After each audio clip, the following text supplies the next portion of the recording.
हरियाणा, अपनी बोली, अपना चैनल। लोकतंत्र के महाभारत में एक और होंगे हमारे सीधे सवाल, दूसरी ओर होगी जवाबों की ढाल।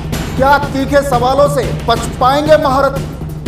लोकसभा चुनावों पर विशेष 14 का चक्रव्यूह।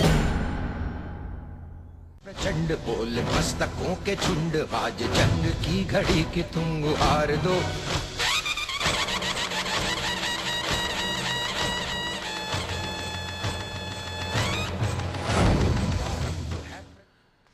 नमस्कार, बहुत स्वागत है आप सभी का इंडिया न्यूज हरियाणा पर। मैं हूं राजीव रघुनंदन और ये वक्त है 14 के चक्रव्यूह का। पूर्व सांसद और सुप्रीम कोर्ट के वरिष्ठ वकील आर के आनंद किसी परिचय के मोहताज नहीं हैं। आर के आनंद इकलौते ऐसे वकील हैं जिन्होंने 3 तत्कालीन प्रधानमंत्रियों के केस लड़े हैं और जीते भी हैं। आर के आनंद को एनडीए सरकार के वक्त झारखंड से राज्यसभा में भेजा गया था। Are K Anand Delhi bar council के अध्यक्ष भी रहे हैं और भारतीय ओलंपिक संघ में उपाध्यक्ष की जिम्मेदारी भी संभाल रहे हैं। आर के आनंद ने डीएवी कॉलेज चंडीगढ़ और एसडी कॉलेज पलवल से पढ़ाई की है। इसके अलावा आर के आनंद लंबे अरसे से फरीदाबाद और दिल्ली में ही सक्रिय सामाजिक नेता और कार्यकर्ता रहे हैं। आपको याद होगा, संजीव नंदा का BMW hit and run case R K Anand ने ही लड़ा था, लेकिन अब आर के आनंद ने राजनीति की नई पारी आईएनएलडी यानी इनेलो के साथ शुरू की है। इनेलो ने आर के आनंद को फरीदाबाद लोकसभा सीट से उम्मीदवार बनाया है। ऐसे में यह देखना दिलचस्प होगा कि फरीदाबाद से इनेलो के चुनावी महारथी आर के आनंद साहब 14 के चक्रव्यूह को कैसे तोड़ते हैं और हमारे तीखे सवालों के जवाब कैसे देते हैं। प्रचंड बोल मस्तकों के झुंड, आज जंग की घड़ी की तुम गुहार दो।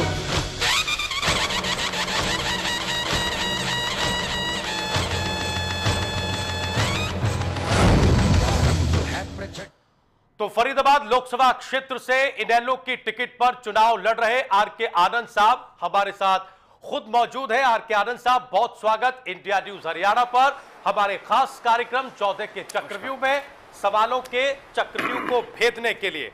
आर के आनंद साहब, हमने बड़ा लंबा चौड़ा परिचय आपका दिया। हमने बताया कि आप सुप्रीम कोर्ट के वरिष्ठ वकील हैं, मूल रूप से आप दिल्ली के रहने वाले हैं, राज्यसभा सांसद आप रहे हैं, दिल्ली बार काउंसिल के अध्यक्ष रहे हैं, वगैरह वगैरह।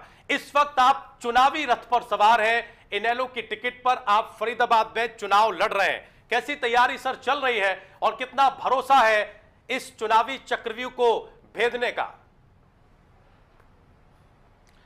मैं समझता हूं कि मैंने 75% एरिया कवर कर लिया और गांव-गांव मैंने छान लिया। टिगांव मैंने पूरा कर दिया है, होटल कर दिया है, पूरा पलवल कर दिया है, हाथीन कर दिया है और एनआईटी कर दिया है।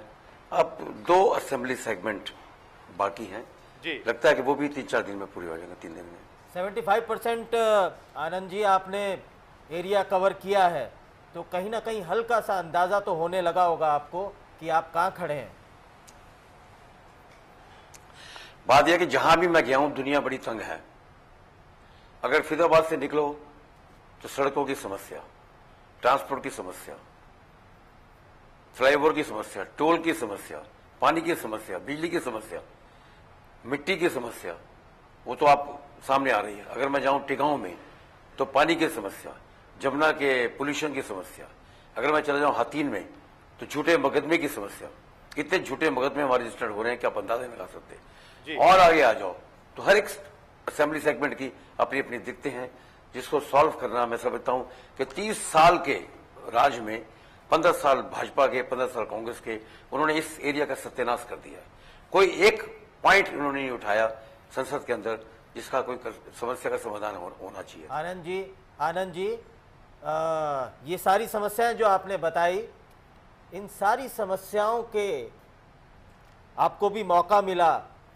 इनेलो की भी सरकार रही इस प्रदेश के अंदर, इसमें कोई दो राय नहीं है, लेकिन फरीदाबाद के साथ इनेलो की सरकार में जो व्यवहार हुआ, जिस तरीके से फरीदाबाद खाली हुआ, सारे उद्योगपति यहां से भागे, ये किसी से छुपा नहीं है। उस चीज को आप कैसे कन्विंस करेंगे जनता को? देखिए, पहले मैं आपको बात बता दूं, आप अब मेरी बात करें तो मैं तो मेंबर पार्लियामेंट झारखंड से रहा। आप मीडिया के लोग हो, आप जाके वहां पता कर सकते हो कि आर के रन ने कितनी डेवलपमेंट उस एरिया में की है।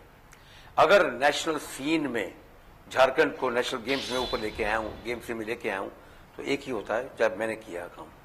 14 स्टेडियम मैंने बनाए हैं 140 एकड़ में, अपने नाम का एक स्टेडियम बनाए एमपी फंड से और अपने पैसे लगाए हैं। आदिवासी को उठा के नेशनल प्लेटफॉर्म पे लेके आया हूं, जहां उनको नौकरी भी मिली है, गोल्ड मेडल भी मिले हैं। हिंदुस्तान की हिस्ट्री के अंदर सबसे बड़ी नेशनल गेम्स अगर हुई हैं तो रांची में हुई हैं। तो ये तो इतिहास गवाह है कि हम जिस संस्था से जुड़े हैं, जिस संस्था में हमने काम किया है, नजर आता है कि सामने हमने कुछ करके दिखाया है। आपने बात की इंडस्ट्री की, मैं आपकी बात से सहमत हूं। मैंने पहले दिन ही बयान दिया था कि आज की डेट में हरियाणा गवर्नमेंट ने मनेसर को इंडस्ट्रियल टाउन बना दिया है। यहां की industry because of Gujjar population they are shifting from here and they going to Manesar. ये बड़ी बुरी बात है। मैं समझता हूं कि इस इलाके को, इंडस्ट्री को रीडेवलपमेंट प्लान से जुड़ना चाहिए, इसको उठाना चाहिए। इंडस्ट्री अगर आपके पास होगी तो एम्प्लॉयमेंट होगी, इंडस्ट्री होगी तो आपके यहाँ स्कूल खुलेंगे, हॉस्पिटल खुलेंगे और आपकी इंडस्ट्री डेवलप करेगी। मैं समझता हूं कि एक मुद्दे से, इंडस्ट्री से सारे इलाके का विकास हो सकता है। आनंद जी, ये बहुत अच्छी बात कही आपने, इसमें कोई दो राय नहीं, आपके विचार बहुत अच्छे हैं, लेकिन व्यवहारिक धरातल पे अब आप राजनीति के व्यवहारिक धरातल पर हैं। जिस तरीके की समस्याओं से फरीदाबाद गुजरा है उसको छुपाया नहीं जा सकता। उद्योगपति को क्या चाहिए होता है? मैं आपको बता दूं कि सुनिए मेरी बात जी, जब तक मैं मेंबर पार्लियामेंट रहूंगा यहाँ इलाके का, कोई इंडस्ट्री वाला यहाँ से तंग नहीं होगा, प्रोग्रेसिव होगा। कोई हमारे चौटाला परिवार का